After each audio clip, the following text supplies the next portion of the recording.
xibaar yu wér te wóor ca tàng ba abonnez-vous pour ngeen di mën di jot suñuy vidéo. dal leen ak jàmm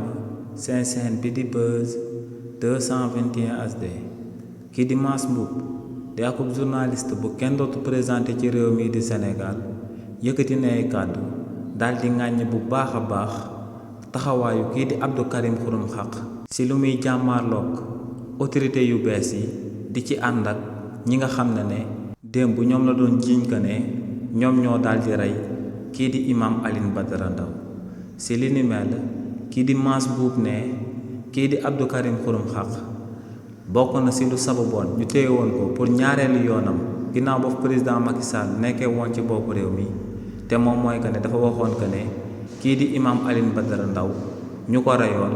duwuloon ñenn ñi dut ñi nga xam ne ñoom ñoo ko téye woon daal di koy tëj ci kaso bi ñooñee ñoo ko doon torturé di ko doon maltraité ba li ni mel daal di sabab mu daal di génn àdduna ne ginnaaw ba Abdou Karim Xurum Xaq yëkkatee kàddu yooyee si lañ ko téye waatoon daal di koy tëj ci kaso bi mu yàggan fa lool bañ daal di koy génnee ba ñuy génnee détenu politique yi ci réewu Sénégal. nee na kii di Abdou Karim Xurum Xaq actuellement ci réewu Sénégal ñim daan ŋàññ di daan wax que ne ñoom ñoo daal di rey kii di imam Alioune Badara Ndao ne ñooñee lay taxaw di sàkku ci yoonu réewu Sénégal ngir ñu libéré leen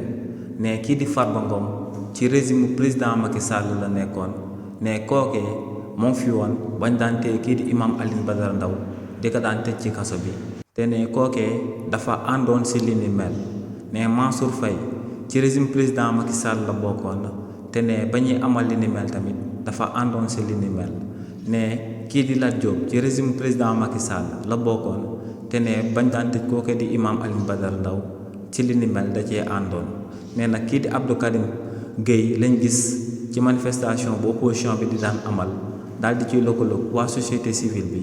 muy yëkkati ay kàddu daal di ànd ak ay Abdoul Mbow daal di ànd ak ay Pape Malick Ndour ñu bokkoon ci régime président Macky Sall ci boppam di wax que ne nañ daal di libéré Farba Ngom nañ libéré Lat Diop